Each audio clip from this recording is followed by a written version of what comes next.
শান্ত হয়ে কি শান্ত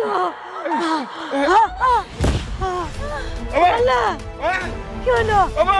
মা সকল আসসালামু আলাইকুম প্রিয় দর্শক, জনপ্রিয় নাটক গরিব ঘরে রাজপুত্রের আগামী পর্বে কি ঘটতে পারে তা নিয়ে আমাদের আজকের এই নতুন আলোচনা। বিগত পর্বের শেষের দিকে আমরা দেখেছি অনেক তার জীবনের সবচেয়ে বড় সত্যটি জানতে পেরেছে। মেঘলার গর্ভের সন্তানটি যে তারই সে বিষয়ে সে এখন পুরোপুরি নিশ্চিত। অন্যায়কারী রাতুলকে তার প্রাপ্য শাস্তি দেওয়ার পর অনেক এখন নিজেকে চরম অপরাধী ভাবছে।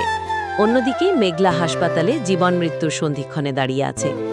আগামী পর্বে আমরা দেখতে পারি অনেক যখন জানতে পারবে মেঘলাকে বিনা চিকিৎসায় হাসপাতাল থেকে তাড়িয়ে দেওয়ার চেষ্টা করা হচ্ছে, তখন সে আর স্থির থাকতে পারবে না।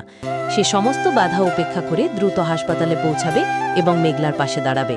ডাক্তারের সামনে দাঁড়িয়ে সে নিজেকে মেঘলার সন্তানের পিতা বলে পরিচয় দেবে, যা শুনে মেঘলার অসহায় বাবা মা হয়তো দীর্ঘদিনের গ্লানি থেকে মুক্তি পাবেন। কিন্তু হাসপাতালের জটিলতা কেটে গেলেও অনেক ও মেঘলার মধ্যকার দূরত্ব সহজে মিটবে বলে মনে হয় না। মেঘলা অতীতে যে চরম লাঞ্ছনা ও অপমান সহ্য করেছে, তারপর সে হয়তো অনিককে নিজের জীবনে আর সহজে মেনে নেবে না। অনিকের শত অনুশোচনা সত্ত্বেও মেঘলা নিজের আত্মসম্মান রক্ষায় অনমনীয় থাকতে পারে।